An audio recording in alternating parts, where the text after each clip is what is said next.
The Israeli-Czech Business Forum in Tel Aviv opened with speeches by Gidon Saar and Peter Masenka, who is, I believe, the foreign minister of the Czech Republic, but I could be wrong. And there is a lot of tightening of relations between Israel and the Czech Republic. This is highly relevant because the Czech Republic is now our best partner for blocking anti-Israel decisions in the EU. So far, things like sanctions on Israel because of settlements and so on have required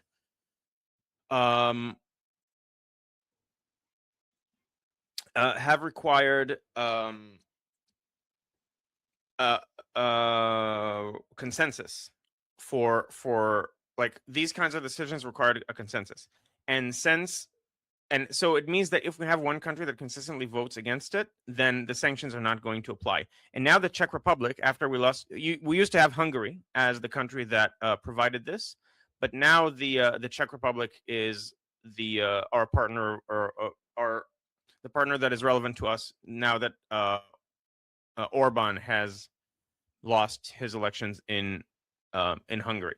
So the new Czech Republic government is now tightening its relations with Israel even more so. Okay, so let me quickly go through the chat. Let's see if you guys have any questions about this. And so this is really good because they promised essentially that they wouldn't they'd be our like shield from the EU sanctions, and also they blocked a decision to try to avert the consensus by making sanctions not require such a consensus. Okay, so Amir has a question.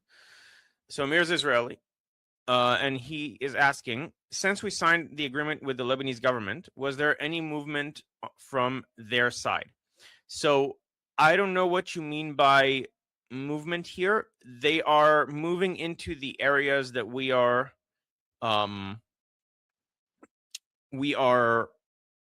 the pilot areas that we are leaving from southern Lebanon.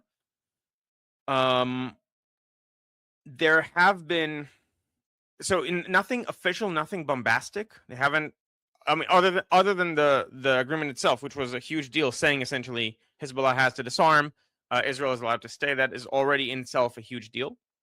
We'll discuss some of a snapshot of what things are there at the moment in a bit. But there are movements, I think, under the surface. So the Lebanese army is meeting with American officials, training and trying to think of how best to take care of the situation. There isn't something you can do that's like zbeng vegamarnu, as we say in Hebrew. That's like a big boom and then you're done. And you can't make big booms right now because right now Hezbollah is still too powerful and would have counter moves against you. And so there are things I think happening underneath the surface based on the public meetings that we know are happening. We also know there's going to be a bilateral meeting in the States in a few days. I don't remember the exact date, but things are moving. Things are moving, not quickly, but it's also fine that they're not moving quickly. They shouldn't move too quickly, I think. Okay. So let's see anything else.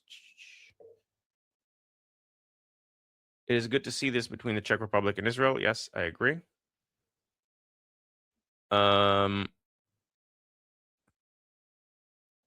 Okay, a lot of talk about Mujtaba's apparent girlfriend.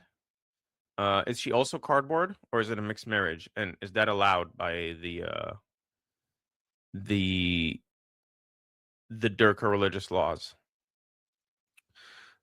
Okay, Amir is saying, yeah, most likely under the surface, it is a great agreement. I hope it's utilized well. Thanks, Guy. Yeah, and I'll talk about it a bit more.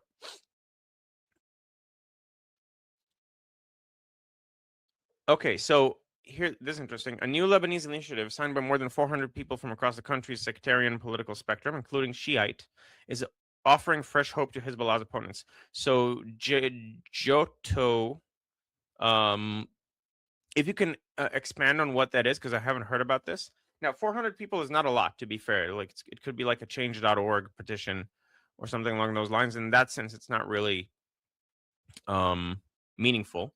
But I'd love to hear more details about this. Okay, so let's continue.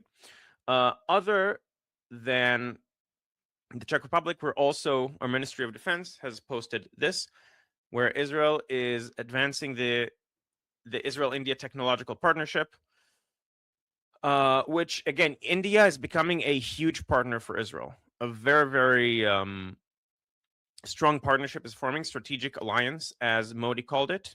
Modi also came to speak in Israeli parliament, which I think, other than Trump, he was the only foreign leader to do it ever since October 7th.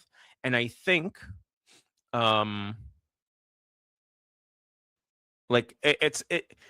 he usually doesn't do this, and usually doesn't speak in English when he does. So it was a huge point that was being made by him by coming and doing that. He is basically saying, I'm firmly establishing my alliance with Israel, which is good. And as we can see, a lot of people on both sides are advancing technological cooperation between the countries to further ingrain this partnership.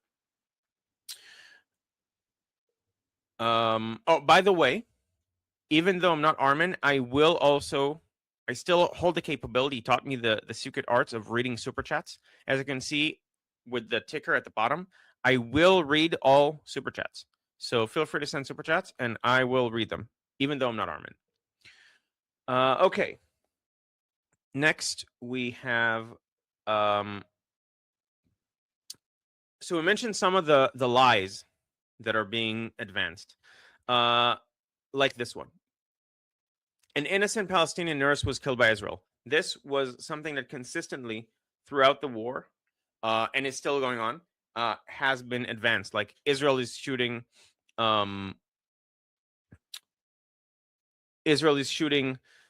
medical professionals. Israel is shooting journalists, and basically every single time, or almost every single time, maybe some people got caught in the crosshairs by accident, but basically every single time,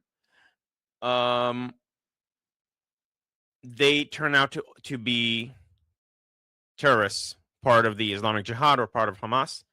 And essentially, Israel's revolutionary policy is, if you're a terrorist and you're part of Hamas and are an active combatant, we don't really care what your day job is. You're not immune from being targeted because of what you studied in university. Okay.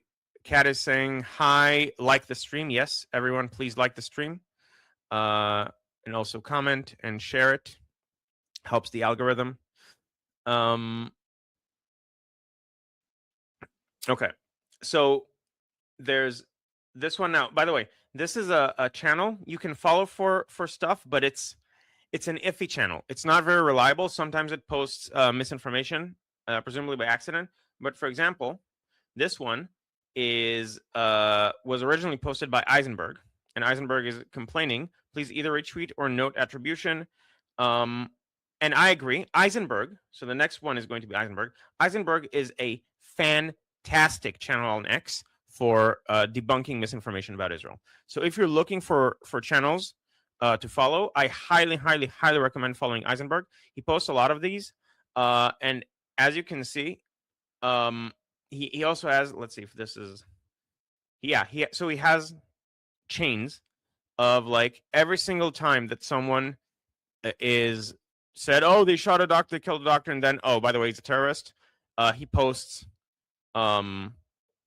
He adds it to this ongoing post chain. So I highly, highly recommend people who are looking for pages to follow to to find information to debunk. Eisenberg is fantastic. He's also a I believe IAGS is the one where you have like genocide scholars all said that I could I won't say anything when I'm not sure. This could be a hoax. This could be like the hoax that we had hundreds of genocide scholars agreeing that Gaza was a genocide, and then turns out you can just pay $20 to join. So I'm not sure if that was IAGS. I'm not gonna look it up now. So he's either a genuine genocide scholar or this is a troll. This line is a troll. But regardless, he is very, very, very good, and I highly recommend him. Another one that I highly recommend is Eitan Fishburger. Also, a very excellent source for debunking things. So this is a huge investigation. Clash Report is a Turkish influence operation disguised as breaking news and is tied to Erdogan's family. So he does a whole report here. And so these two channels, I think, are the best channels, at least the best ones that I know, for debunking misinformation and disinformation about Israel.